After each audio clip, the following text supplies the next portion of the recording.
Hello everyone, welcome back to my channel. My name is Neeta. आज हम 5th class के SST का 13 chapter करेंगे। चैप्टर का नाम है कमिंग ऑफ द ब्रिटिश।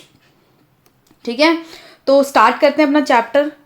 यहाँ से हम स्टार्ट करेंगे। ये कॉलम मैं कभी भी मिस नहीं करती हूँ, तो आप ये मिस मत कीजिए क्योंकि इसमें इम्पॉर्टेंट इन्फॉर्मेशन होती है हमेशा से। तो स्टार्ट करते हैं।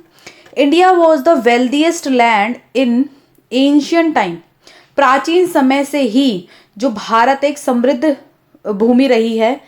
ठीक है, तो and hence if was called सोने की चिड़िया और द गोल्डन बर्ड। इसीलिए इसको सोने की चिड़िया और गोल्डन बर्ड भी कहते हैं। तो ये इम्पॉर्टेंट क्वेश्चन है कि भारत को प्राचीन समय में एंशियंट टाइम में किस नाम से जाना जाता था। तो नाम क्या होगा? गोल्डन बर्ड एंड सोने की चिड़िया। India was famous for its silk material, textile, spices and pearls. जो इंडिया है वो फेमस रहा है अपनी इन चीज़ों की वजह से, सिल्क मटीरियल की वजह से, टेक्सटाइल, स्पाइसेस, पर्ल्स की वजह से। स्पाइसेस मसाले एंड पर्ल्स मोती, इन सब की वजह से बहुत फेमस रहा है। It was this reputation that attracted both travelers, traders, merchants and invaders. इसी रेपुटेशन की वजह से, क्योंकि भारत को सोने की चिड़िया कहा जाता था और इसके अंदर फेमस था silk material, textile, spices, pearls, इसीलिए इंडिया की जो रेपुटेशन थी काफ़ी अट्रैक्टेड थी। और इस चीज़ से travellers, traders, merchants and invaders ये बहुत ज़्यादा अट्रैक्ट होते थे इन चीज़ों की वजह से। ठीक है, इन शॉर्ट ये कह सकते हो कि जो बिजनेसमैन थे ना, अदर कंट्री में जो बिजनेस करना चाहते थे वो इंडिया से कांटेक्ट बना के रखना चाहते थे। ठीक है, नेक्स्ट पेज पे चलते हैं। और ये जो बॉक्स है ये आप खुद करेंगे क्योंकि इसमें सिर्फ इतना लिखना है कि हम जो पीपल हैं, लोग हैं, वो अदर कंट्री में क्यों ट्रैवल करते हैं, इसके 8 रीजंस लिखने हैं। ठीक है, तो ये आप खुद कर सकते हैं, खुद कर भी लीजिएगा। नेक्स्ट पेज पे चलते हैं। Trade with Europe. अब हम पढ़ेंगे कि ट्रेड किसके, यूरोप ने ट्रेड किया था किसके साथ? इंडिया के साथ। तो कैसे शुरुआत हुई थी? In earlier classes you have read a little about the ancient and medieval history of India. हमने प्रीवियस क्लासेस में हमने थोड़ा बहुत little about ancient and medieval history के बारे में पढ़ा है।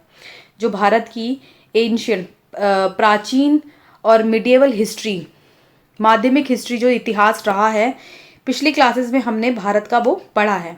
इस चैप्टर में हम मॉडर्न इंडियन हिस्ट्री के बारे में पढ़ेंगे। आधुनिक भारत इतिहास के बारे में हम पढ़ेंगे। India had trading relation with many countries. India के साथ बहुत सारी कंट्रीज के रिलेशन थे, ट्रेडिंग रिलेशंस थे। सिंस ओल्ड टाइम्स में, पुराने समय से ही इंडिया के साथ बहुत सारे ऐसे ट्रेडिंग रिलेशन रहे हैं। India was famous for spices, pearl, silk and gold. और इंडिया इन चीज़ों के लिए बहुत फेमस रहा है। जैसे कि हमने वो बॉक्स में पढ़ा था ना कि स्पाइसेस हो गए, पर्ल्स, टेक्सटाइल, सिल्क, गोल्ड, इन सब के लिए बहुत फेमस रहा है इंडिया शुरू से ही। Many traders come to India land routes. बहुत सारे ट्रेडर्स जो थे वो लैंड रूट से आए थे। ठीक है, फिर क्या हुआ था? Most of the trade where this route was controlled by the Arabs and Turks। और जो ये लैंड रूट था ना, ये जो क्या कहते हैं, अरब और तुर्क जो ट्रेडर थे ना, इनके कंट्रोल में था।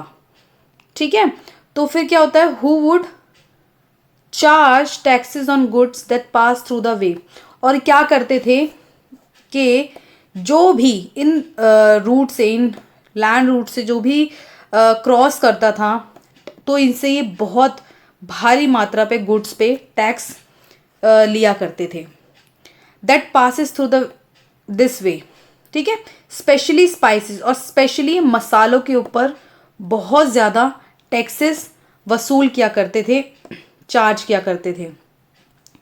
This made the good expensive, और इसकी वजह से ही जो वो गुड्स थे वो एक्सपेंसिव हुआ करते थे, क्योंकि हम इतना सारा टैक्स पे करेंगे तो हम अपनी फिर वो क्या हो जाता है, वो चीज़ें महंगी हो जाती हैं, ठीक है। Hence the European explorer were keen on finding a sea route, इसीलिए जो यूरोपियंस थे एक्सप्लोरर, उन्होंने एक सेकंड ऑप्शन जो था वो फाइंड किया। पहले वो लैंड रूट से आते जाते थे तो उनको ये बहुत ज़्यादा महंगा पड़ता था, बहुत ज़्यादा एक्सपेंसिव पड़ता था, क्योंकि बहुत ज़्यादा जो अरब और तुर्क्स थे वो बहुत ज़्यादा टैक्स चार्ज किया करते थे। तो इन्होंने, जो यूरोपियंस थे, इन्होंने सी रूट निकाला, खोज के निकाला, फाइंड किया, so that the they would not have to pay taxes. और इसीलिए इंडिया में जाने के लिए, इंडिया से मतलब इंडिया में जाने के लिए ये लोग फिर टैक्स पे नहीं करते थे, अरब और तुर्क्स को, ठीक है। तो इससे क्या हुआ कि पहले तो जो लैंड रूट था वो, उसकी जो डिमांड थी फिर वो धीरे धीरे कम होने लग गई, ठीक है। तो इससे, और जो लैंड रूट था वो था तो बहुत क्या कहते हैं, कन्वीनियंट था, लेकिन इस पे जो टैक्स था वो बहुत ज़्यादा हुआ करता था। इसलिए जो यूरोपियंस थे उन्होंने सेकंड जो ऑप्शन था वो फाइंड करके निकाल लिया। इन 1498 common era CE, Vasco da Gama, अ पुर्तगीज एक्सप्लोरर। जो वास्को ड गामा थे, ये बहुत इंपॉर्टेंट नेम है, इसको मिस मत कीजिएगा, क्योंकि ये जो नाम है ना वास्को ड गामा, ये बहुत इंपॉर्टेंट नेम है। ये 1498 में CE Portuguese explorer discovered a direct sea route. इन्होंने ही जो सी रूट था वो डिस्कवर्ड किया था फ्रॉम यूरोप टू इंडिया, क्योंकि जो ये ट्रेड करना चाहते थे इंडिया के साथ, तो इन्होंने एक सेकंड जो ऑप्शन था इंडिया में जाने का, तो उन्होंने वो फाइंड आउट किया, डिस्कवर किया by selling round the Africa. और अफ्रीका से होते हुए ये रास्ता जाता था, जैसे कि ये समझ लो ऐसे करके, तो ये यहाँ पर यूरोप है, ठीक है। तो ये लोग है ना ऐसे घूम के, ऐसे करके घूम के जाते थे इंडिया तक। तो ये रूट था काफ़ी लंबा, लेकिन ये था कि इनको ज़्यादा टैक्स पे करना नहीं पड़ता था इस रूट पे, क्योंकि इन्होंने ही फाइंड आउट किया था, तो इनको तो वैसे भी देना नहीं पड़ता था टैक्स वगैरह। Soon after Portuguese trader start coming to Calicut, जो कि कोझिकोडे बोला जाता है आज के टाइम में। तो जो पुर्तगीज ट्रेडर थे उन्होंने आना स्टार्ट किया इंडिया में, कहाँ से, कैलिकट से, जिसको आज के टाइम में कोझिकोडे कहते हैं, and begin their trade with India. और यहाँ से उन्होंने ट्रेड करना इंडिया के साथ स्टार्ट कर दिया, ठीक है। They built their trading centre at Cochin, जो कि आज की डेट में कोची कहते हैं, कैनोर जिसको कन्नूर कहते हैं, एंड कैलिकट। इन 3 जगहों पर इम्पॉर्टेंट नेम है ये। जो भी चीज़ मैं इम्पॉर्टेंट कहती हूँ उसे हाईलाइट कर लीजिएगा, ठीक है, तो आपको भी हेल्पफुल रहेगी ये चीज़। कन्नूर, जो कन्नूर कहते हैं जिसको, और कैलिकट, इन 3 जगहों पे पुर्तगीज़ ने, यूरोपियंस ने अपने ट्रेडिंग सेंटर बनाए थे, ठीक है। दे मेनली डील इन स्पाइसेस, और ये सबसे ज़्यादा मेनली किससे डील करते थे, स्पाइसेस से, क्योंकि ये जो मसाले थे ये मीट को काफ़ी लंबे समय तक प्रिजर्व करने में, संरक्षण करने में हेल्पफुल थे, और जो ये फूड को टेस्टियर भी बनाते थे। जो ऑब्वियसली हम इंडिया में रहते हैं, हमें तो पता ही है इसकी इन मसालों की जो अहमियत है। Silk and gold were also traded in, as they were considered very valuable in the whole of Europe. जो सिल्क और गोल्ड का भी ट्रेड किया जाता था, और ये यूरोप के अंदर, पूरे यूरोप के अंदर बहुत महत्वपूर्ण था, वैल्यूएबल था। Very soon the Portuguese way followed by Dutch, the English and the French. और बहुत जल्दी ही पुर्तगीज़ आए, फिर उनके बाद डच आए, इंग्लिश आए एंड फ्रेंच लोग, जो कंट्री के लोग थे वो आना शुरू हो गए थे। ठीक है, अब आगे पढ़ेंगे हम ईस्ट इंडिया कंपनी के बारे में, जो कि है इंग्लिश। ठीक है, the English travellers who came to India narrate the tales of wealth and prosperity of India. जो इंग्लिश ट्रैवलर्स जो आए थे, ठीक है, जो इंग्लिश ट्रैवलर्स जो आए थे इंडिया को देखने घूमने, उन्होंने क्या किया, वापस गए वो ट्रैवलर्स अपनी कंट्री में, इंग्लैंड में। उन्होंने भारत की समृद्ध की जो स्टोरीज थी भारत की, वो वहाँ जाके सुनाई, इंग्लैंड में जाके सुनाई। तो इससे जो ट्रेडर्स थे, जो बिजनेसमैन्स थे, वो सारे इतने अट्रैक्ट हुए थे इस चीज़ से, तो वो अब इंडिया के साथ बिजनेस करना, ट्रेड करना चाहते थे। The English trader and merchant saw the golden opportunity to trade with India. जैसे कि मैंने कहा ना, जो अब ट्रेडर थे, मर्चेंट थे, वो इस गोल्डन अपॉर्चुनिटी को खोना नहीं चाहते थे। वो इस चीज़ को वो चाहते थे कि अब इंडिया के साथ ट्रेड किया जाए। As they also wanted to part of profitable spices trade. और हर कोई अब बिजनेस कर रहा है, तो प्रॉफिटेबल जो प्रॉफिट्स होते हैं उसका वो हकदार होना चाहता है, क्योंकि जब बिजनेस अच्छा होगा तो उससे क्या होगा, हमारे देश का नाम अच्छा होगा, हमारा नाम बढ़ेगा। तो ये जो गोल्डन अपॉर्चुनिटी थी, ये ट्रेडर, जो इंग्लिश ट्रेडर थे, वो खोना नहीं चाहते थे। They got together and formed the English east India company in 1600 CE with the permission of Queen Elizabeth I, the Queen of England and Ireland।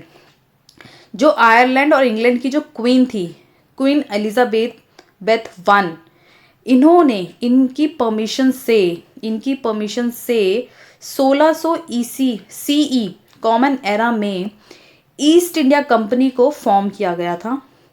ये इसलिए फॉर्म किया गया था ताकि जो इंग्लिश ब्रिटिशर्स थे, वो इंडिया के साथ ट्रेड कर सकें।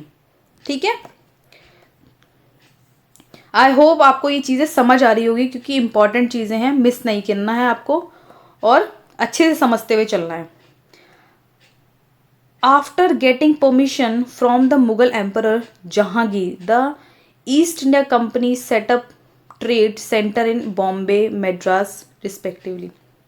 अच्छा, अब इन्होंने क्वीन एलिजाबेथ वन की परमिशन ली इंडिया के साथ ट्रेड करने के लिए, जो ब्रिटिशर्स थे। अब इनको मुगल एम्परर, उस टाइम के राजा यही थे ना, तो इन्होंने मुगल एम्परर की भी परमिशन ली, जो कि उस टाइम थे जहांगीर, उनकी permission Lee.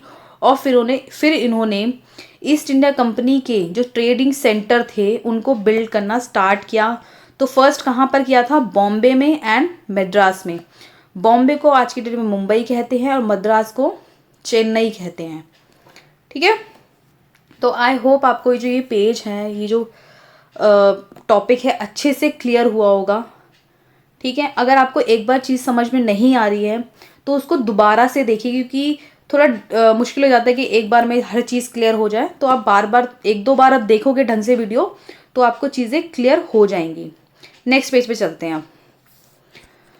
The French were also interested to set up their trading centre in India. अब इंग्लिश जो थे, पहले पुर्तगीज़ आए, फिर इंग्लिश आए, अब फ्रेंच के जो लोग थे वो भी इंटरेस्टेड होने लगे, ठीक है, इंडिया के साथ ट्रेड करने के लिए। तो interested to set up their trading centre. फिर इन्होंने भी, जो फ्रेंच लोग थे, इन्होंने भी अपने ट्रेडिंग सेंटर सेटअप करने का सोचा। They did so in Chandranagar, now is Chandranagar, ठीक, सॉरी चंदन नगर, ये है चंद्रनगर, जो उस टाइम पे, पहले टाइम पे इसको चंद्रनगौर कहते थे और आज की डेट में इसे चंद्रनगर कहते हैं। ठीक है, तो ये है बंगाल में, एंड पुदुचेरी, पौंडीचेरी, एंड आज की डेट में इसे पुदुचेरी कहते हैं। और ये नियर कहाँ पर है, चेन्नई के पास है। ठीक है, तो इन्होंने, जो फ्रेंच लोग थे, इन्होंने अपने ट्रेडिंग सेंटर कहाँ खोले, चंद्रनगर में एंड पौंडीचेरी में पुदुचेरी में, ठीक है। तो और ये कहाँ पर है, चेन्नई के पास। तो आई होप आपको ये चीज़ क्लियर हो गई होगी। नेक्स्ट करते हैं, आगे बढ़ते हैं।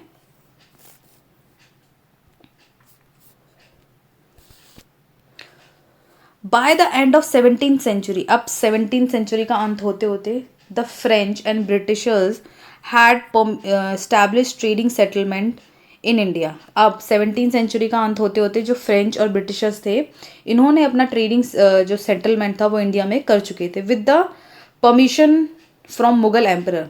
और किसकी परमिशन से, मुगल एम्परर की परमिशन से ये अपना जो ट्रेडिंग सेटलमेंट था वो भी इंडिया में कर चुके थे। As long as the Mughal emperor was strong, the English and French were only interested in trade. जब तक मुगल एम्परर, जो मुगल एम्पायर था वो स्ट्रॉन्ग था, तब तक जो इंग्लिश और फ्रेंच थे लोग थे, ठीक है, वो क्या किस में इंटरेस्टेड थे, सिर्फ और सिर्फ ट्रेडिंग में इंटरेस्टेड थे, ठीक है।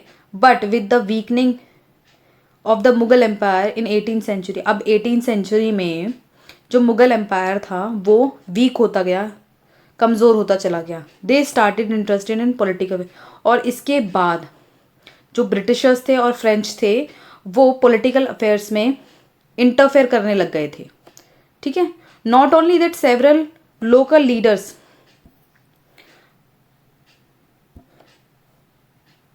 Broke away from the empire, ठीक है। अब इन्होंने भी, जो लोकल लीडर्स थे, इन्होंने भी अपने छोटे छोटे अपने छोटे छोटे किंगडम्स बना लिए थे, सेटअप कर लिए थे, and setup their own kingdom. इन्होंने भी, जो लोकल लीडर्स थे जो मुगल एम्पायर के, क्योंकि मुगल एम्पायर जो था वो वीक हो गया था और उस पर जो है फ्रेंच और ब्रिटिशर्स का इंटरफेरेंस होने लग गया था, तो जो लोकल लीडर्स थे उन्होंने अपना जो ओन किंगडम, अपने छोटे छोटे किंगडम्स थे, स्मॉल किंगडम्स, वो सेटअप कर लिए थे। These small kingdom would fight amongst themselves which weaken them. इससे क्या हुआ, जो छोटे छोटे किंगडम थे ना, जो इन्होंने लोकल लीडर्स ने जो बनाए थे, उससे क्या हुआ, ये आपस में ही लड़ने भिड़ने लग गए थे, और इससे क्या हुआ, फिर ये और ज़्यादा वीक होने लग गए। The French and the British took advantage of the situation and took over the small kingdom. French fought. अच्छा, इसमें क्या हुआ, जो फ्रेंच और जो ब्रिटिशर्स थे, अब ये किंगडम्स जो थे स्मॉल स्मॉल किंगडम, और मुगल एम्पायर हमारा वीक होता चला गया, तो इसका जो फ़ायदा था ना, ब्रिटिशर्स एंड फ्रेंच ने बहुत बखूबी उठाया, और उस पर क्या हुआ, अपना कंट्रोल करना स्टार्ट कर दिया। The English and the French also fought among each other for the supremacy. अब यहाँ पर जो ये लड़ाई थी ये होती हुई कि स्मॉल स्मॉल किंगडम्स थे जो थे वो आपस में लड़ने लग गए, तो इसका फ़ायदा ब्रिटिश और फ्रेंच ने उठाया। अब क्या हुआ कि जो फ्रेंच और इंग्लिश थे ना वो आपस में ही लड़ने लग गए। क्यों लड़ने लगे, सुप्रीमेसी के चक्कर में, क्योंकि ब्रिटिशर कहते थे मैं सुप्रीम हूँ और फ्रेंच कह रहे थे मैं सुप्रीम हूँ। फिर क्या हुआ, फिर क्या होता है, आफ्टर सेवरल बैटल्स, बहुत सारी लड़ाइयाँ हुई, ब्रिटिश एमर्ज विक्टोरियस, ठीक है। अब बहुत सारी बैटल्स के बाद जो इंग्लिश थे, जो ब्रिटिशर्स थे, वो जीत गए, ठीक है। तो यहाँ तक आपको ये जो टॉपिक है यहाँ तक क्लियर हो गया होगा। अगर कोई भी डाउट है मुझे प्लीज़ कमेंट सेक्शन में ज़रूर बताइएगा। मैं हर वीडियो में ये ज़रूर कहती हूँ कि मुझे कमेंट सेक्शन में ज़रूर बताइएगा, तो आप मुझे बता सकते हैं, उसको मैं दोबारा से क्लियर कर दूंगी। कॉन्क्वेस्ट ऑफ बंगाल, अब जो ब्रिटिशर्स थे इन्होंने बंगाल को जीतने का, उस पर विजय करने का सोचा। तो कैसे करते हैं वो, after the death of Aurangzeb in 1707, 1707 में औरंगजेब की मृत्यु हो जाती है, तो Mughal dynasty become weaker and the English east India company become more ambitious. अब मुगल जो डायनेस्टी है, औरंगजेब की डेथ हो गई है तो मुगल डायनेस्टी जो है वो वीक हो जाती है, और इंग्लिश ईस्ट इंडिया कंपनी इस चीज़ को, मतलब इसके बाद, औरंगजेब की मृत्यु के बाद वो क्या करते हैं, और ज़्यादा एम्बिशियस जाते हैं, महत्वाकांक्षी जाते हैं। They want control over the more and more territory starting with Bengal. फिर उन्होंने धीरे धीरे और वो चाहते थे कि उनका और कंट्रोल हो, मोर एंड मोर टेरिटरीज पे वो अपना कंट्रोल चाहते थे। और उन्होंने स्टार्टिंग कहाँ से की थी? बंगाल से स्टार्ट किया था, because it was the richest prominence. क्योंकि जो बंगाल था वो सबसे ज़्यादा रिचेस्ट प्रोमिनेंस था इन द कंट्री देन। पूरी कंट्री में जो बंगाल था वो सबसे ज़्यादा रिचेस्ट प्रोविनेंस था, राज्य था। ठीक है। The battle of Plassey took place in 1757 in which the nawab of Bengal and was defeat. अब इनके बीच में बंगाल को जीतने के लिए, बंगाल पे विजय प्राप्त करने के लिए बैटल ऑफ प्लासी होती है 1757 में नवाब ऑफ बंगाल के बीच में और ब्रिटिशर्स के बीच में। और नवाब ऑफ जो बंगाल थे वो हार जाते हैं। ठीक है। तो यहाँ पर फिर अंग्रेज़ों की जीत हो जाती है। Captured and put to death. और ये नवाब ऑफ बंगाल जो थे उनको मौत के घाट उतार देते हैं। This prove to be first step towards the invasion of Bengal. और यही उनका पहला स्टेप था कि वो बंगाल पे अपना आधिपत्य स्थापित कर सके। This the battle of Buxar. अब होती है बैटल ऑफ बक्सर। पहले बैटल ऑफ प्लासी होती है 1757 में, अब बैटल ऑफ बक्सर होती है 1764 में।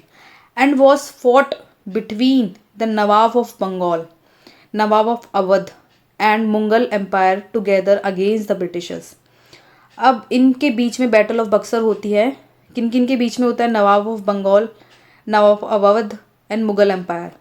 और ये तीनों एक साथ होते हैं और ब्रिटिशर्स से ये अगेंस्ट होते हैं। मतलब ये ब्रिटिशर्स के अगेंस्ट लड़ते हैं, ये सारे एक हो जाते हैं। The britishers won again and Bengal finally came under the British rule. और फाइनली अगेन जो ब्रिटिशर्स थे वो जो वॉर है वो जीत जाते हैं और जो बंगाल है वो ब्रिटिशर के कंट्रोल में आ जाता है। This was the beginning of British rule in India. और यही शुरुआत होती है इंडिया में ब्रिटिश रूल की। दे ग्रेजुअली डिफीट द पुर्तगीज़। और फिर वो धीरे धीरे पुर्तगीज़ को हराते हैं, फ्रेंच को हराते हैं। Gradually establish control over the entire country. और धीरे धीरे वो पूरी कंट्री पे अपना कंट्रोल स्टैब्लिश कर देते हैं। ठीक है। तो ये हो गया हमारा आज का टॉपिक। तो ये वीडियो ऑलरेडी वैसी बहुत लॉन्ग हो गई है, तो नेक्स्ट वीडियो में हम ये चैप्टर ऑलमोस्ट ख़त्म कर देंगे। तो अगर आपको मेरी वीडियोस यूज़फुल हैं, अच्छी लग रही हैं, तो प्लीज़ मुझे कमेंट सेक्शन में ज़रूर बताइएगा। और लाइक शेयर सब्सक्राइब करना बिल्कुल ना भूलें, इससे मुझे भी मोटिवेशन मिलता है। ठीक है। तो अगर और एक चीज़ और कि अगर आपको इस चैप्टर की एक्सरसाइज अगर आप चाहते हो मैं करवाऊँ तो मुझे कमेंट सेक्शन में वो भी बताइएगा। ठीक है। क्योंकि मैंने एक चैप्टर की स्टार्ट की थी तो उसका रिस्पांस इतना भी कुछ खास नहीं आया। तो अगर आप चाहते हो मैं उसे कंटिन्यू करूँ तो मुझे एक बार कमेंट सेक्शन में बता दीजिएगा, मैं उसे कंटिन्यू कर दूँगी। Thank you so much. Bye bye.